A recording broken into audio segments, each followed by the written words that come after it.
Bonjour, je vais vous présenter quelques expériences qui semblent relever du jardin d'enfants, mais elles mettent en évidence, en toute simplicité, quelques propriétés fondamentales de l'eau. Par exemple, l'eau est un capteur universel, Jacqueline Bousquet.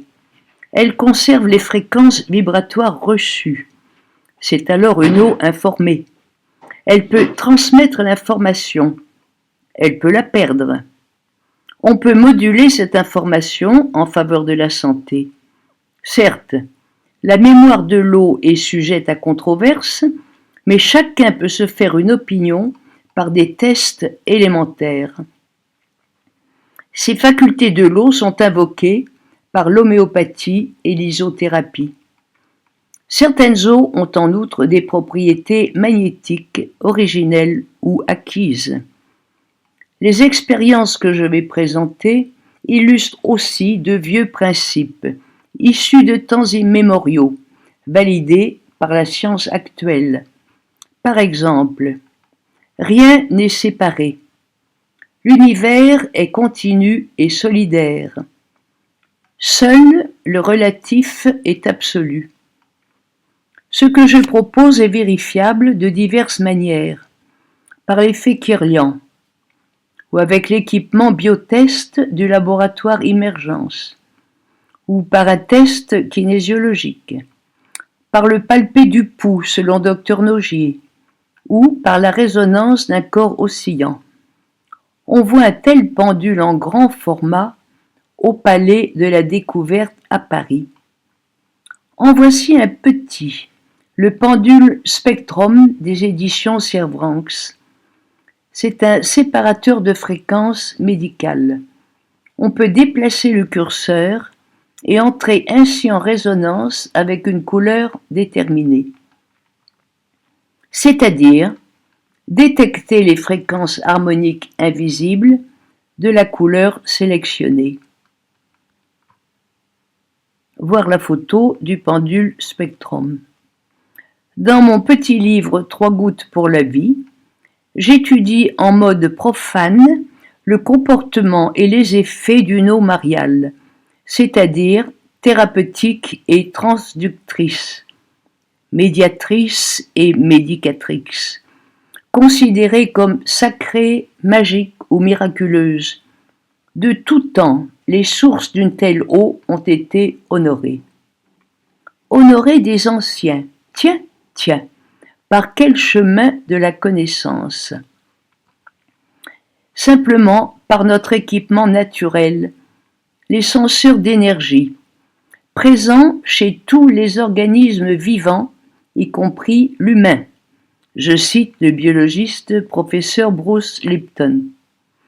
Observer les animaux, sauvages ou domestiques, révèle cette faculté. Nous, les humains, avons négligé nos propres senseurs d'énergie au profit du langage, mais nous pouvons les remettre en service, ce que je fis. J'ai ainsi constaté que toute chose, tout être, a une sorte de code-barre, vibratoire, déchiffrable, modulable. J'ai expliqué la méthode dans un mémoire universitaire présenté en faculté de médecine et publié sous le titre « Dialoguer avec la nature, clés sensitives des thérapies traditionnelles et quantiques » chez Arbre d'Or. On peut ainsi, par l'usage de nos senseurs, comprendre comment les anciens, sans laboratoire ni microscope, ont pu accéder directement à de profondes connaissances. Je vais donc illustrer quelques facultés de l'eau, en prenant comme exemple l'effet du mouvement sur l'énergie, par cascade ou vortex, la modulation du code-barre, appelé spectre ou biogramme, la chromothérapie par l'eau, le sel ou les cristaux, l'eau magnétique transductrice, la silice informée revitalisante. Je vais d'abord montrer l'effet du mouvement sur l'énergie, par cascade ou vortex. Mon intérêt pour l'eau a été éveillé en 1982 par l'ouvrage de Theodor Schwenk, Le chaos sensible, consacré au tourbillon de l'eau. Cet intérêt a été avivé 2 ans plus tard par un article de Matlouti, L'eau, matrice de vie, 3e millénaire, et le premier livre d'Étienne Guillet, L'alchimie de la vie. Puis cet intérêt a été nourri par de nombreux chercheurs et auteurs. L'inspecteur des eaux et forêts Victor Schauberger a passé sa vie à étudier sur le terrain les mouvements de l'eau en relation avec le vivant. Les truites remontent à contre-courant l'eau vive d'un torrent. Les Nord-Africains rendent la vitalité à leur eau bouillie par 3 cascades qui peuvent aussi effacer une information parasite. Nous devrons ici nous contenter d'une expérience minute avec 2 cruches, 2 verres et un aérateur. Pour évaluer la relation entre mouvement et énergie, je prends le plus simple repère bioénergétique. C'est la distance de réaction selon le docteur allemand Ernst Hartmann. Cette distance est détectée à main nue ou avec 2 tiges métalliques pliées en forme de L. L'usage des baguettes est traditionnel. Elles servent à détecter l'eau souterraine, bien sûr, mais aussi les gisements de minerais et les hybrides à reproduire, que l'on dit sélectionnés à la baguette. Voici donc, je transvase 3 fois en faisant chanter l'eau qui tombe de haut de la cruche dans un gobelet.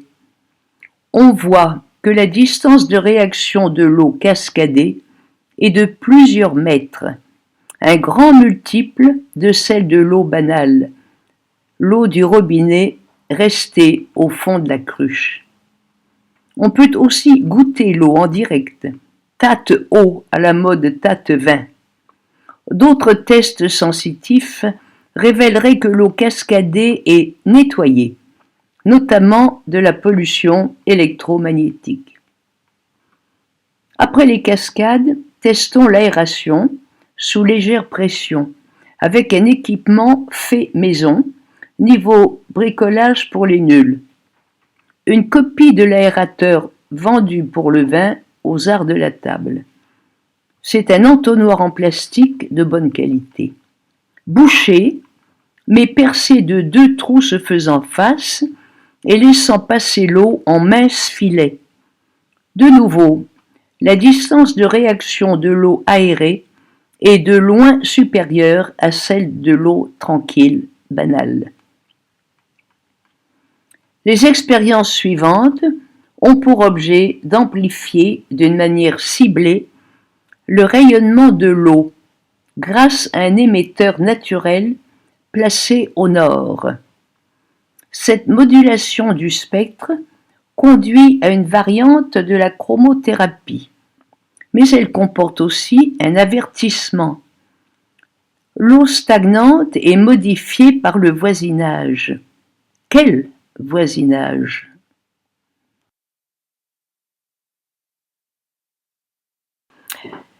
J'aborde donc maintenant la modulation du spectre.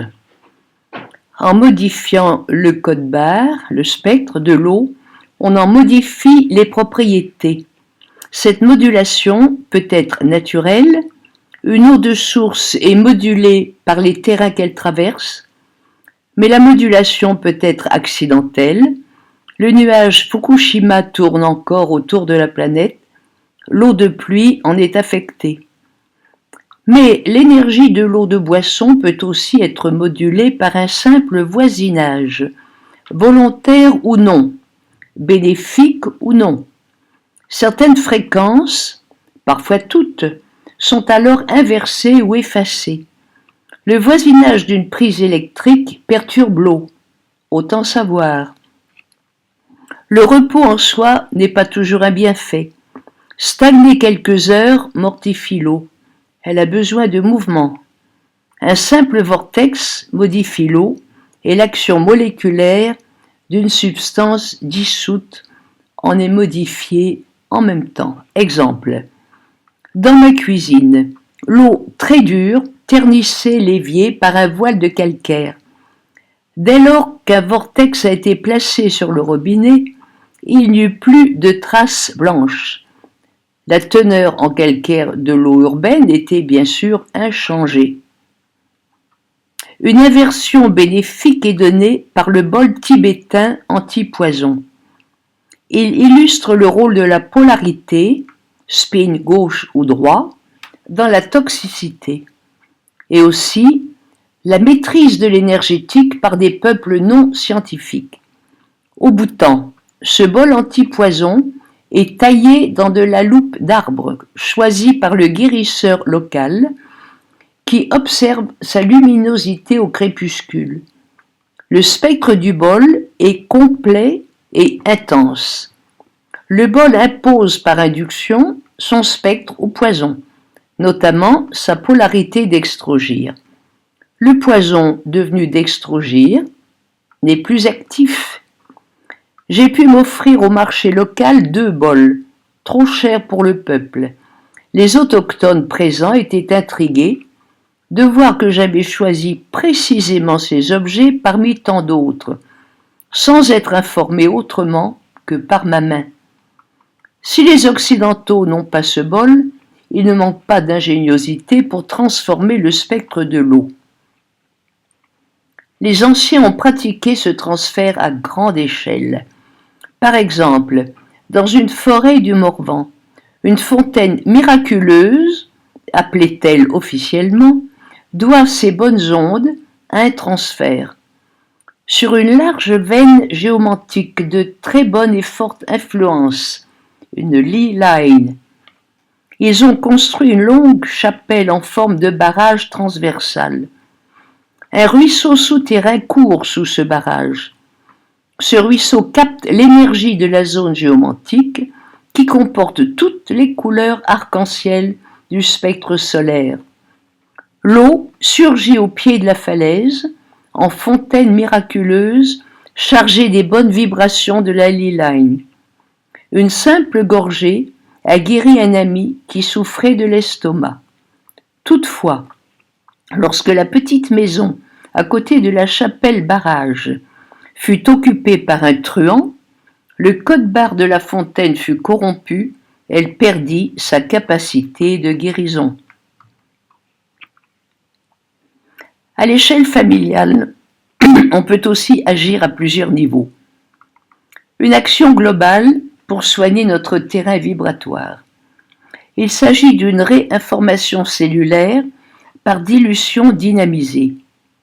Les dilutions dynamisées inversent les fréquences défavorables de notre code-barre et maintiennent les fréquences favorables. Une réinformation cellulaire très simple, 9K, aide le nettoyage intérieur. 9K signifie diluer, dynamiser 9 fois selon la méthode du Dr Korsakov. Les explications de Michel Donia sont accessibles par Internet. On prépare un 9K à partir d'un témoin de la personne. Salive ou une simple fiole d'eau de source tenue 3 minutes en main. La réinformation cellulaire 9K m'a soulagé quand je fus électro-hypersensible. Encore plus simple, l'urine étant un 9K naturel, fourni gratuitement à domicile, il suffit de diluer, dynamiser une seule fois, sans rien jeter, un témoin urine. Amaroli pour les nuls. On peut aussi entrer dans le détail des fréquences. Je les désigne par les couleurs qui en sont les harmoniques visibles. On trouve en parfumerie des eaux de couleurs, une par couleur de l'arc-en-ciel. Leur énergie est concentrée dans chacune des 7 couleurs. Il m'est arrivé de conseiller une eau de couleur rouge à une amie dont le biochamp présentait un fort déficit dans cette couleur. La raison, c'est la guerre froide entre couleur matière et couleur lumière. Mon ami roulait depuis sa jeunesse dans des voitures rouges et portait un manteau rouge.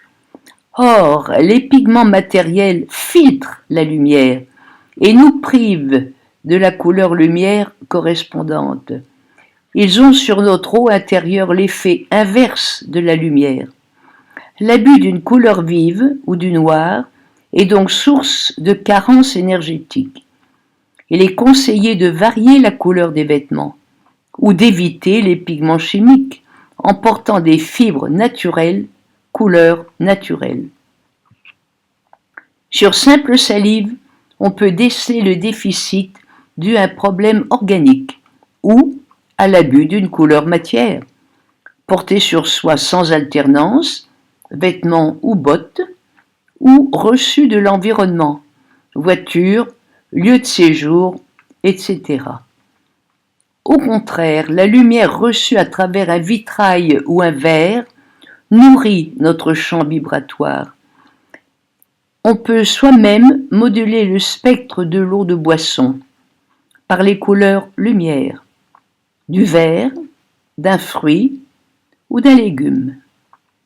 L'eau qui reçoit ainsi la couleur peut servir d'intermédiaire pour un transfert à usage personnel. Dans notre exemple, l'eau qui reçoit la lumière rouge pourrait combler le déficit vibratoire d'une personne qui ne peut se passer de son manteau et de sa voiture rouge. Cette eau est utilisable en chromothérapie familiale pour un bienfait quotidien ou pour un soutien thérapeutique. D'abord, déterminer la couleur déficitaire. C'est facile si l'abus de couleur matière est manifeste. Sinon, utilisez au choix le pouls d'Augier, le pendule médical Spectrum, un appareil d'électrophotonique, les filtres Nogier ou Cervranx, la résonance avec l'une des plaques de couleur dites de Tesla, par internet, voir teslaplaten.ch, ou connaître savamment la couleur des organes ciblés. Gardons en exemple le rouge. Comment préparer des eaux de couleur par transfert optique? Plusieurs méthodes s'offrent au choix. La plus simple, voici un verre en cristal rouge. Contenu au choix, eau douce, eau salée ou ampoule de plasma Quinton. Ce liquide recevra par exposition à la lumière l'information couleur rouge lumière, réelle bien qu'invisible.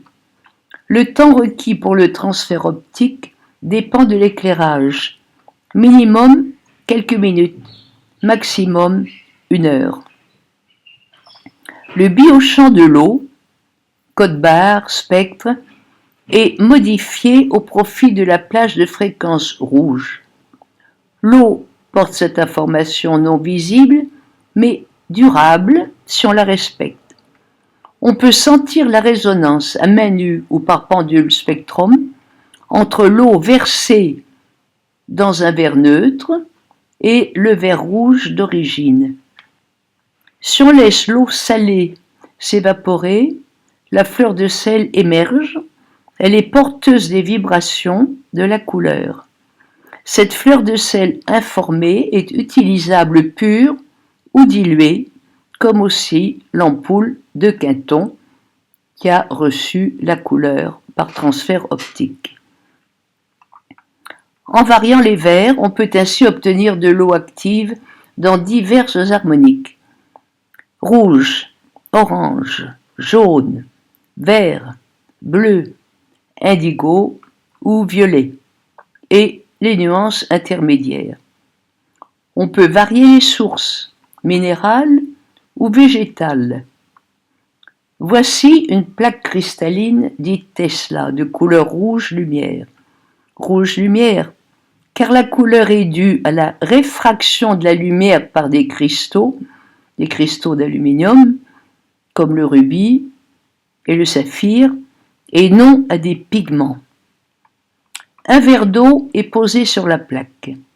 Le spectre de l'eau sera modifié, avec concentration dans la région du rouge. Si le verre d'eau aussi est rouge, le transfert de la couleur sur l'eau sera plus rapide par cumul des sources et quasi instantané en activant le transfert par le pendule de Toth. On peut aussi utiliser des sources végétales. Voici un transfert avec des verres non colorés, mais dont le contenu alimentaire est coloré. Exemple.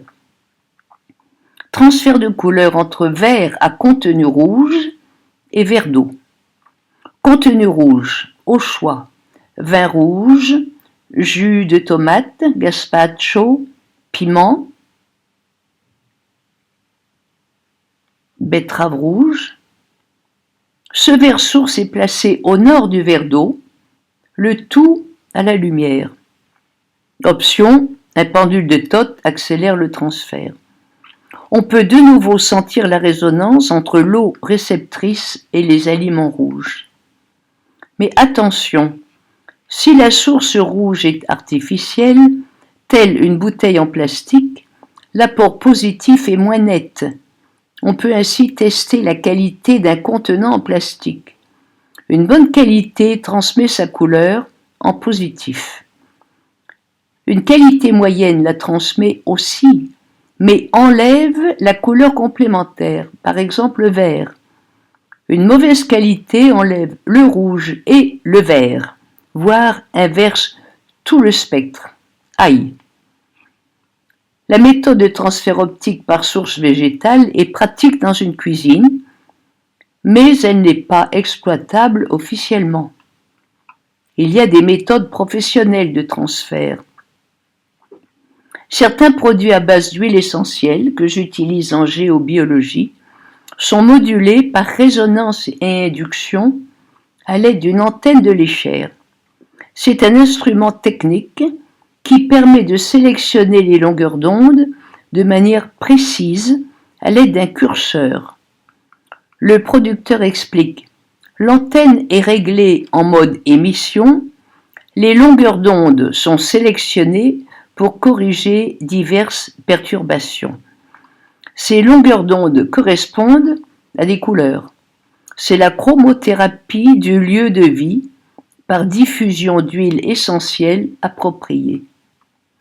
Mais il y a aussi une chromothérapie personnelle. On ne peut ici que simuler l'expérience à faire chez soi. Elle permet d'évaluer l'effet d'un transfert d'informations vibratoires d'une couleur lumière, visible ou invisible. Objectif: transférer des couleurs lumière à un sujet pour compenser le déficit de son biochamp. Comment déceler ce déficit? Avec le pendule médical Spectrum ou son petit frère en bois, ou par résonance avec les plaques Tesla, ou avec les divers testeurs disponibles, ampoules du laboratoire Emergence, filtres du docteur Nogier, ou des éditions Frères Servranckx, etc.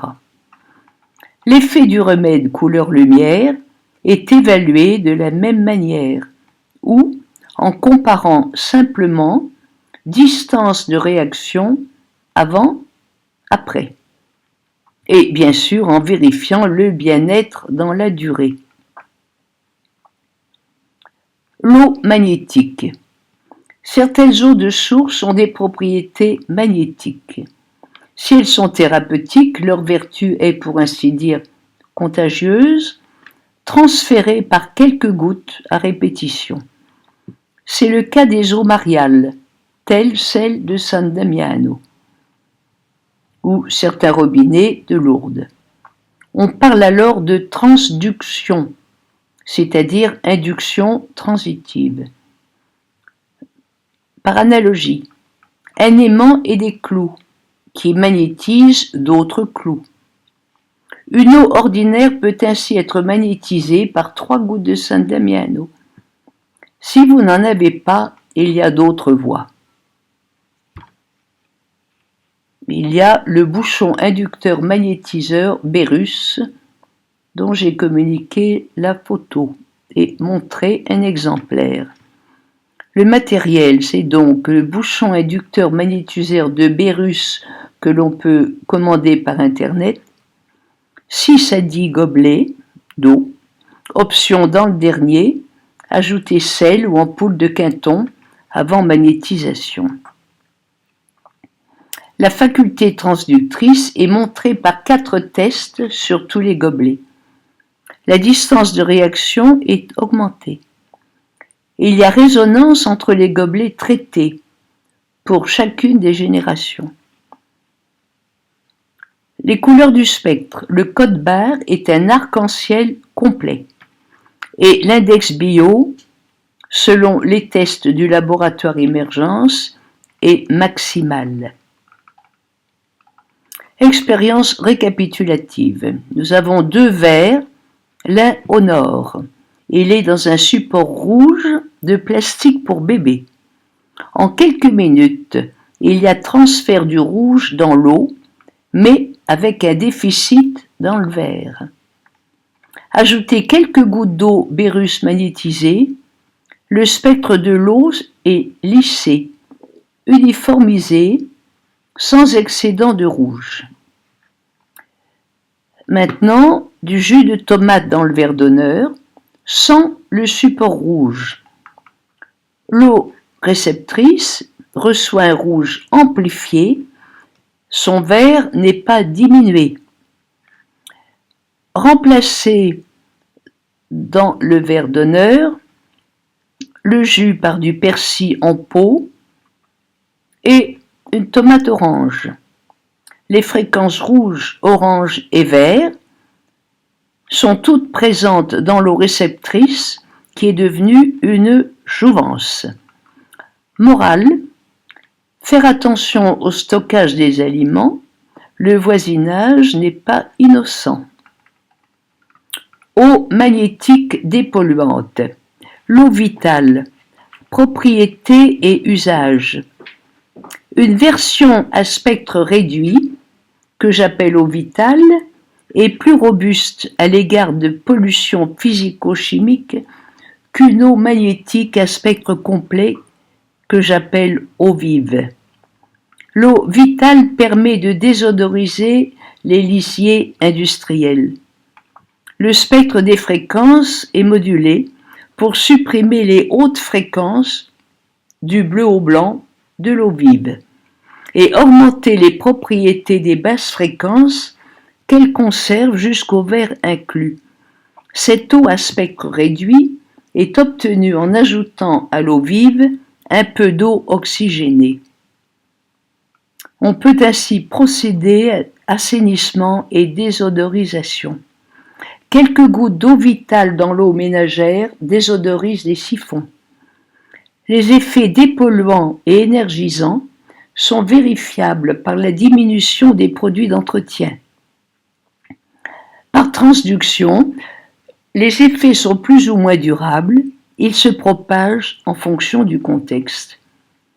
Encouragé, j'ai varié les essais jusqu'à produire la silice vitale, utilisable à grande échelle. La silice vitale est une silice ultra pure, informée par l'eau vitale. On peut l'utiliser à des fins diverses, par exemple pour vivifier les plans d'eau stagnantes, dénués de sources fraîches, et désodoriser les lisiers industriels. En ce qui concerne les plans d'eau, la silice vitale peut dépolluer de grands volumes ou de grandes surfaces.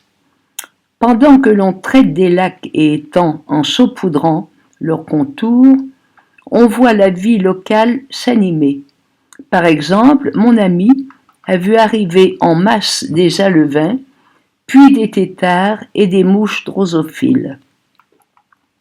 Autres exemples, j'ai ravivé un quartier marécageux en traitant l'étang central. Ailleurs, j'ai traité les grandes étendues d'eau et les douves d'un château princier à partir d'une barque. les avirons servaient à créer les tourbillons diffusant l'information. Encouragé, j'ai ensuite désodorisé de nombreux lisiers d'élevage intensif. Une unique intervention a suffi pour les lisiers bovins, porcins et ovins. L'effet perdure actuellement, 12 années ou plus après le traitement. Je cite à titre d'exemple un grand lisier porcin à Auxin, près de Bligny, en Bourgogne, dont les effluves avant traitement incommodaient passants et riverains dans un rayon de 2 km. La procédure est plus complexe pour les dinderies et autres poulaillers, car les volatiles campent sur le cumul de leur propre lisier et la température estivale amplifie la pestilence. Toutefois, le résultat est satisfaisant. Les intéressés ont assimilé la procédure et préparent le produit en toute autonomie. Déception, le grand Manitou des dinderies ne s'est pas intéressé à cette dépollution qui pourrait pourtant intéresser une région entière. En pratique, que montrent ces expériences? On peut transférer à quelque distance les propriétés vibratoires d'une matière à l'eau ou d'une eau informée à une eau banale. Au quotidien, on peut ainsi aisément vivifier une eau de table correcte par transfert optique en plaçant au nord une bonne source vibratoire. Par exemple, du persil ou un poireau en pot, des petits pois crus, les fruits et légumes du lieu et de saison, ni ionisés ni OGM. Une source placée au sud n'a pas du tout le même effet. Cette distinction est intéressante car nous sommes essentiellement eau. En nombre de molécules, le corps humain est en effet eau à plus de 95%. Notre santé dépend ainsi étroitement de l'eau de consommation. Ensuite, nous avons vu qu'une eau magnétisée transmet cette propriété, elle est transductrice comme une eau mariale. Pour un résultat optimal, on peut enrichir cette eau magnétisée, soit par transfert optique, soit avec du plasma de Quinton. Nous avons vu aussi qu'une triple cascade comme un aérateur a un double effet, elle régénère l'eau, mais elle lisse son spectre qui reste bon, mais indifférencié, comme on égaliserait un château de sable à volume constant. Au-delà, faute de tester tout l'univers, nous pouvons néanmoins constater localement pourquoi Einstein a dit « rien n'est séparé » et un autre scientifique ajoute « l'univers est continu et solidaire ». Nous pouvons tester la solidarité de notre monde via l'eau, médiatrice omniprésente. Il y a par voisinage transfert d'informations, décalque du code-barre. Ces expériences expliquent pourquoi un conjoint peut développer la maladie qui a couvé chez l'autre conjoint. J'ai rencontré plusieurs cas. Ces expériences illustrent aussi les propriétés suivantes. L'eau mémorise les fréquences vibratoires reçues, le code-barre, elle peut les transmettre par contact ou ingestion. Ces fréquences sont-elles favorables ou non à la santé? La réponse est donnée par les distances de réaction, celle de l'eau en ses différents états et celle d'une personne avant et après ingestion. Les eaux magnétisées ou dynamisées transmettent leurs propriétés par transduction. Ces propriétés expliquent qu'un simple fragment de comprimé dilué dynamisé présente le même code-barre que le comprimé d'origine. On peut au contraire inverser les fréquences négatives, soit d'une substance nuisible, allergène ou mégo-addictif, soit d'un témoin salivaire qui résume les problèmes de santé. L'inversion est effectuée par une succession de 9 dilutions dynamisées. C'est l'isothérapie, le fameux 9K. Mais Amaroli étant un équivalent 9K offert par la nature, l'urine ne subirait qu'un 0K, dilué dynamisé sans plus. Enfin, par le mouvement, l'eau peut perdre toute information reçue comme on efface une bande magnétique. Merci pour votre attention.